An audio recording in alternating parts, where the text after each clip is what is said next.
Hello friends, कैसे हैं आप सब लोग। तो फ्रेंड्स, आज का जो चैप्टर है वो चैप्टर नंबर 8 है। अगर आप लोगों ने इससे पहले 7 चैप्टर जो हम लोगों ने कवर किए हैं उनको नहीं देखे हैं तो इस वीडियो के डिस्क्रिप्शन में जाइए, वहाँ पर प्ले लिस्ट का लिंक मिलेगा, उसको टच करना है और आप लोग बारी बारी करके चैप्टर वाइज वीडियो देख सकते हैं, क्योंकि वो वीडियो आप लोगों के लिए काफ़ी इम्पोर्टेंट है। जितने भी इस सेशन में वीडियो अपलोड किया जा रहा है वहाँ से प्रत्येक ईयर सवाल पूछा ही जाता है। 2 नंबर 4 नंबर प्रत्येक टॉपिक से कवर किया जाता है। तो ये टॉपिक भी आप लोगों के लिए, ये चैप्टर जो चैप्टर नंबर 8 सिपाही की माँ, ये काफ़ी इम्पोर्टेंट है आपके बोर्ड एग्ज़ाम के लिए। यहाँ से क्वेश्चन प्रत्येक ईयर आपका पूछा ही जाता है। तो आइए इसको शुरू करते हैं। सिपाही की माँ, और इसके लेखक कौन है? तो लेखक है आपका मोहन डाकेश। पहले हम इसके फैक्ट्स के बारे में जानेंगे, मेन पॉइंट्स जो है उनको देखेंगे, और उसके बाद हम लोग क्वेश्चन आंसर करेंगे ताकि आप लोग खुद से इनका जवाब दे सकें। तो सिपाही की माँ जो है उनका जो लेखक है वो है मोहन डाकेश। कौन है? मोहन डाकेश। यहाँ पर उनका तस्वीर लगा हुआ है। और अब हम जानते हैं मोहन डाकेश के बारे में। तो मोहन डाकेश का जो जन्म हुआ था 8 जनवरी 1925 को, निधन यानी कि मृत्यु 3 दिसंबर 1972 को, और जन्म स्थान जंडीवाली गली, अमृतसर, पंजाब। बचपन का नाम मदन मोहन गुगलानी। ये जो फैक्ट है ये आप लोगों के लिए काफ़ी इम्पोर्टेंट है। एक एक लाइन काफ़ी इम्पोर्टेंट है, क्योंकि यहीं से आपके एग्ज़ाम में क्वेश्चन बनते हैं। जैसे पूछ दिया मोहन डाकेश का बचपन का नाम, तो मदन मोहन गुगलानी।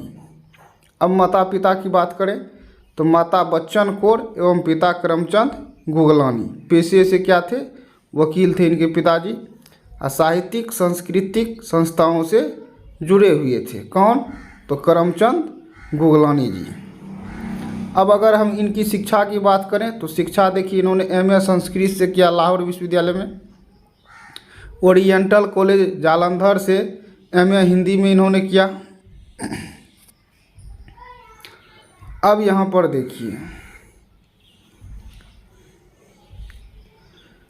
वीरती। अब वीरती का मतलब हो गया कि ये कहाँ कहाँ काम किए, ये किस स्वभाव के थे, तो इन सभी बातों को यहाँ पर इंक्लूड किया गया है।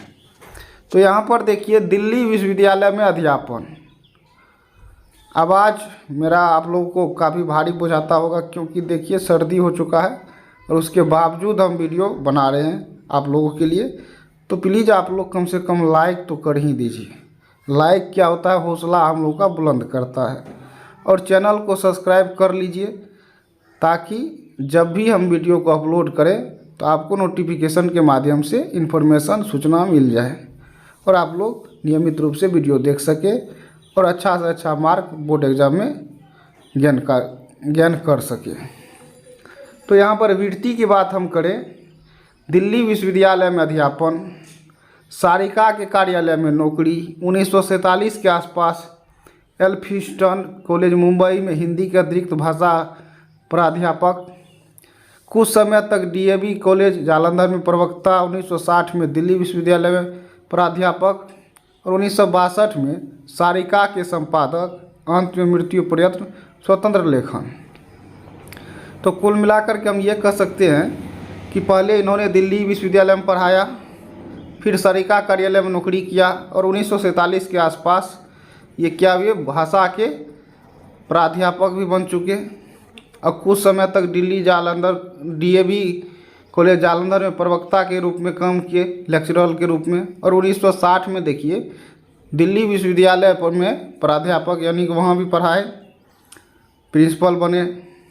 और 1962 में सारिका के संपादक के रूप में भी काम किया।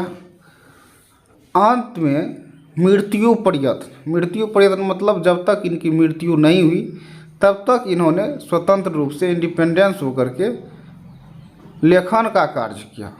कौन? तो मोहन डाकेश। अब इनकी कृतियाँ की अगर बात करें यानी कि रचनाएं की, तो इसमें देखिए इंसान के खंडहर 1950 में प्रकाशित हुआ। नए बादल 1957 में, जानवर और जानवर 1958, एक और जिंदगी 1961, फौलाद का आकाश 1972, वारिस 1972। ये सभी क्या है? ये सभी क्या है? तो ये है कहानी संग्रह, यानी कि कहानियों का कलेक्शन। एक ऐसी पुस्तक का नाम ये है, इंसान के खंडहर, नए बादल, जानवर और जानवर, जिसमें कहानियों का कलेक्शन किया गया है। जैसे प्लेलिस्ट में आप लोग जाइएगा तो ये जो हिंदी है इनका कलेक्शन मिलेगा, और तो उनका नाम क्या हो गया? प्लेलिस्ट हो गया। उसी तरह यहाँ जो प्रत्येक नाम दिया गया है, इंसान के खंडहर, नए फौलाद, तो ये क्या क्या है? 2, 4, 10 कहानियों के संग्रह का नाम है, जो इसमें इंक्लूड करके दिया गया है। अब यहाँ पर अगर हम उपन्यास की बात करें तो यहाँ पर देखिए, अंधेरे बंद कमरे 1961, न आने वाला कल 1970, अंतराल 1972। ये सभी क्या है? मोहन राकेश के उपन्यास है। और ये एक एक लाइन काफ़ी इम्पोर्टेंट है आप लोगों के लिए। आषाढ़ का एक दिन, देखिए बहुत बार ये ऑप्शन में दिया जाता है, आषाढ़ का एक दिन किसने लिखा? तो आषाढ़ का एक दिन जो है मोहन राकेश के द्वारा लिखा गया है। लाहौर के राजहंस, आधे अधूरे, ये सभी क्या इनके नाटक है। पेड़ तले की जमीन, अंडे के छिलके और अन्य एकांकी 1973। ये सभी क्या है? एकांकी है। एकांकी मतलब एक अंक का लिखा जाता है, जिसको हम कहानी के रूप में भी जानते हैं। अब यहाँ पे देखिए आखिरी चट्टान तक, ये क्या है? यात्रा वृत्तांत है। अब यात्रा वृत्तांत क्या होता है? जब हम कहीं पर ट्रेवल करते हैं और उस दरमियान जो हम कुछ लिखते हैं तो उन्हीं को बोला जाता है यात्रा वृत्तांत। परिवेश, रंगमंच और शब्द, कुछ और अस्वीकार, नई निगाहों के सवाल, बकलम खुद, ये सभी क्या है? यहाँ से यहाँ तक इनके जो है निबंध है। अब देखिए यहाँ पर मृच्छकटिकम, अभिज्ञान शकुंतलम, एक औरत का चेहरा। अब ये जो मृच्छकटिकम, अभिज्ञान शकुंतलम, एक औरत का चेहरा, ये दूसरी भाषा में लिखी गई थी, लेकिन इनका जो है हिंदी में अनुवाद किसने किया? तो वो क्या है? मोहन राकेश। तो अगर पूछ दिया जाए कि मृच्छकटिकम का हिंदी अनुवाद किसने किया, तो वो होगा मोहन राकेश। तो ये सभी वो थे जिनका अनुवाद इन्होंने किया हिंदी में। समय सारथी जीवन संकलन है, और मोहन राकेश की डायरी निर्दोपरांत प्रकाशित, यानी कि मोहन राकेश जी जो डायरी लिखते थे दिनचर्या, उनको जो है प्रकाशित किया गया उनके मरने के उपरांत, यानी कि निधनोपरांत। अब यहाँ पर शोध का जो कार्य इन्होंने किया, नाटक में सही शब्द की खोज विषय पर नेहरू फेलोशिप के अंतर्गत कार्य पूरा नहीं कर पाए, यानी कि इनको शोध कार्य दिया गया नाटक में सही शब्द की खोज। यानी कि हम लोग जो नाटक करते हैं तो उसमें सही शब्द क्या होनी चाहिए, उसकी खोज के रूप में इन्होंने शीर्षक बनाया। और ये विषय जो है नेहरू फेलोशिप के अंतर्गत इन्होंने काम करना प्रारंभ किया, लेकिन ये पूरा नहीं कर पाए। अब यहाँ पर देखिए मोहन राकेश नई कहानी आंदोलन के प्रमुख हस्ताक्षर थे, यानी कि नई नई कहानियाँ जो है अगर लिखने की बात की जाए तो उसमें मोहन राकेश का भी नाम शुमार होता था। वे 20वीं सदी के उत्तरवर्ती युग के प्रमुख कथाकार एवं नाटककार थे। अब यहाँ पर देखिए ये जो उत्तरवर्ती है ये काफ़ी इम्पोर्टेंट है, पूछ देगा कि मोहन राकेश किस युग के कवि थे, कथाकार थे। तो आप लोग डायरेक्ट इसका उत्तर दीजिएगा, उत्तरवर्ती युग के कथाकार एवं नाटककार थे। कथा साहित्य के अंतर्गत उन्होंने कहानियाँ और उपन्यास लिखे। कथा साहित्य के अंतर्गत जो उन्होंने कहानी और उपन्यास लिखे। तो इस पेज से ये था इनका मुख्य पॉइंट जो आप लोगों के लिए काफ़ी इम्पोर्टेंट है। अब बढ़ते हैं नेक्स्ट पेज पर। यहाँ पर देखिए, यहाँ प्रस्तुत एकांकी उनकी पुस्तक अंडे के छिलके तथा अन्य एकांकी से ली गई है। यानी कि ये जो सिपाही की माँ है ये क्या है, एकांकी है। अगर पूछ दिया कि सिपाही की माँ कौन सी विधा है तो ये एकांकी है। और ये एकांकी जो है किस पुस्तक से लिया गया है, तो अंडे के छिलके तथा अन्य एकांकी से इसको लिया गया है। अंडे के छिलके तथा अन्य एकांकी से इनको लिया गया है। ये इनका मुख्य पॉइंट हो गया। एकांकी जैसा नाम से ही स्पष्ट है एक अंक की बहुत छोटी रचना। यानी कि एकांकी का मतलब क्या होता है, एक पाठ।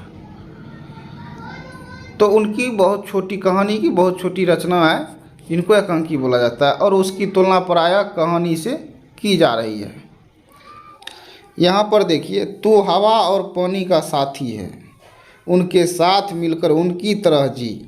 जीवन में ख्याति या प्राप्ति तेरी उपलब्धि नहीं है, तेरी उपलब्धि तेरी खोज है, खोज और जी। कहने का मतलब ये हो गया। और इसको लिखा किसने है, तो मोहन राकेश ने। और मोहन राकेश जी इस पंक्ति के माध्यम से ये बताना चाह रहे हैं कि अगर आप कुछ करना चाहते हैं, आपकी नज़र सिर्फ खोज करनी है, तो हवा और पानी को साथी बनाइए। क्योंकि हवा और पानी का कोई कभी अपमान कर ही नहीं सकता है।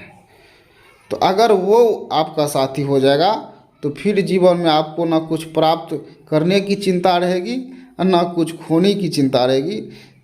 सिर्फ आपकी जो चिंता रहेगी वो खोज की चिंता रहेगी और यही आपकी उपलब्धि होगी और खोजते जाना है। तो ये पंक्तियाँ किसकी है, मोहन राकेश की। चलिए अब बढ़ते हैं क्वेश्चन आंसर की तरफ। यहाँ पर देखिए, ये चैप्टर कौन सा है, 8वां चैप्टर, सिपाही की माँ। शीर्षक क्या है, सिपाही की माँ। और इसको किसने लिखा है, मोहन राकेश ने। किसने, मोहन राकेश। यहाँ अगर हम बात करें तो ये देखिए, इसका माँ उठा लीजिए, इसका मुँह उठा लीजिए। माँ से मोहन और मोह से माँ। तो मोह से संबंध किसका बन रहा है, मोहन का। तो माँ यानी कि मोहन, तो सिपाही की माँ मोहन राकेश। इस तरह से भी आप लोग रिलेशन बना करके इनको याद रख सकते हैं, क्योंकि यहाँ से डायरेक्ट पूछा जाता है। तो सिपाही की माँ शीर्षक का कथाकार या नाटककार कौन है, तो आप लोग डायरेक्ट इसका आंसर मार दीजिएगा, मोहन राकेश। तो ये आपके एग्जाम के लिए काफ़ी इम्पोर्टेंट है। यहीं पर देखिए क्वेश्चन जो उठाया गया है, मोहन राकेश रचित नाटक संग्रह है। तो मोहन राकेश रचित नाटक संग्रह देखिए यहाँ पर, इसका राइट ऑप्शन हो जाएगा आपका डी, आषाढ़ का एक दिन। आषाढ़ का एक दिन, तो राइट ऑप्शन डी और राइट आंसर आषाढ़ का एक दिन। ये क्या है, एक नाटक संग्रह, अभी हम लोग पढ़ ही चुके हैं। नेक्स्ट क्वेश्चन देखिए यहाँ पर, मोहन राकेश रचित एकांकियों के नाम बताएं। एकांकी, तो एकांकी जो है यहाँ पर, जहाँ से ये सिपाही की माँ को भी लिया गया है, तो ये है पेड़ तले की जमीन, अंडे के छिलके और अन्न, इनके क्या है, एकांकी है। और इसमें से देखिए, ये जो अंडे के छिलके और अन्य एकांकी है, इसमें से किसको लिया गया है, तो सिपाही की माँ को लिया गया है। तो ये क्या हो गया, एकांकी के एकांकियों का संग्रह हो गया, जहाँ से इनको उठाया गया है। दूसरा एकांकी के संग्रह का नाम क्या है, पेड़ तले जमीन। तो राइट ऑप्शन इसका बी हो जाएगा और राइट आंसर पेड़ तले की जमीन, अंडे के छिलके और अन्य एकांकी। चलिए नेक्स्ट क्वेश्चन देखते हैं। और देखिए, ये क्वेश्चन जो है 2020 में पूछ लिया गया है।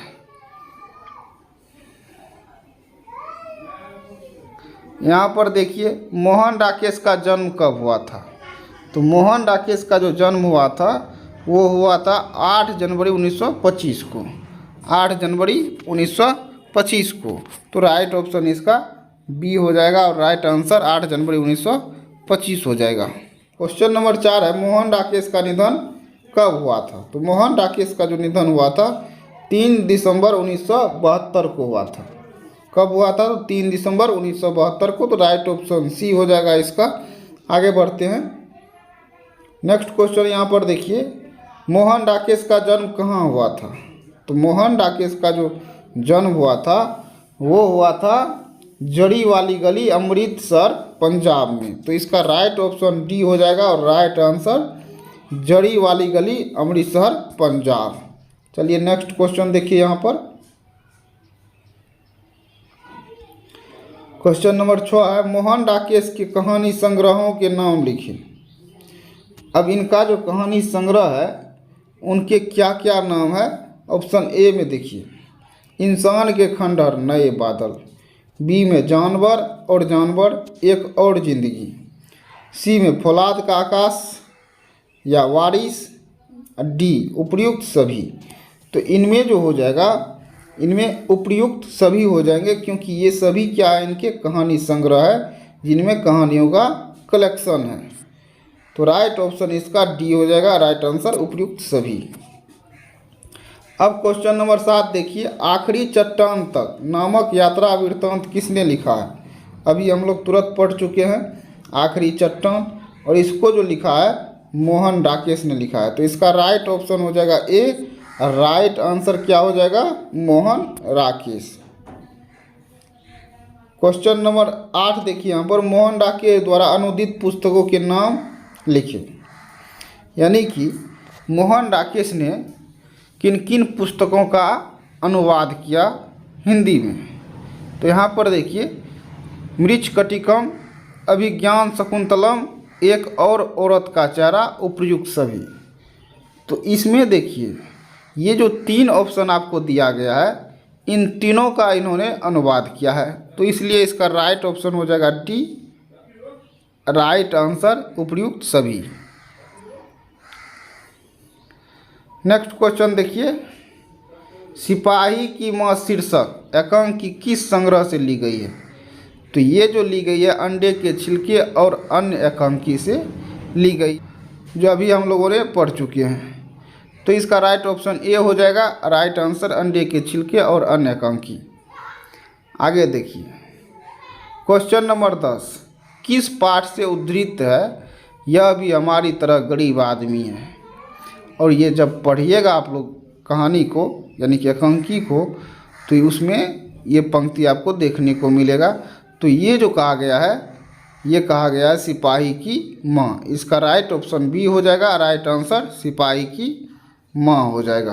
नंबर 11 किस पाठ से लिया गया है नहीं फौजी वहाँ लड़ने के लिए हैं, वे नहीं भाग सकते, जो फौज छोड़कर जाता है उसे गोली मार दी जाती है। किस पाठ की पंक्ति है।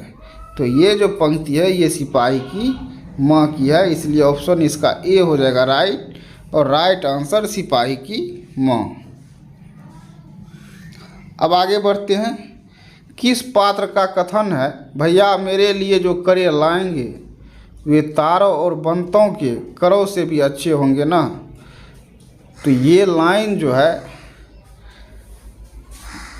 सिपाही के माँ से लिया गया है, और सिपाही के माँ में जो है पात्र जो दिया गया है, तो ये लाइन किस पात्र ने कही है। तो ये जो कही है आपका मुन्नी कही है। कौन? मुन्नी। और मुन्नी कौन थी? तो सिपाही की माँ का जो मेन कैरेक्टर है उसकी बहन थी। तो इसका right option A, right answer Munni हो जाएगा। तो फ्रेंड्स इस चैप्टर से जितने भी क्वेश्चंस आपके बन सकते थे बोर्ड एग्ज़ाम के लिए सभी को हम लोगों ने कवर किया। इससे बाहर एक भी क्वेश्चन आप लोगों को ऑब्जेक्टिव के रूप में बोर्ड एग्ज़ाम में देखने को नहीं मिलेगा। तो मिलते हैं नेक्स्ट वीडियो में, तब तक के लिए best of luck and thank you for watching.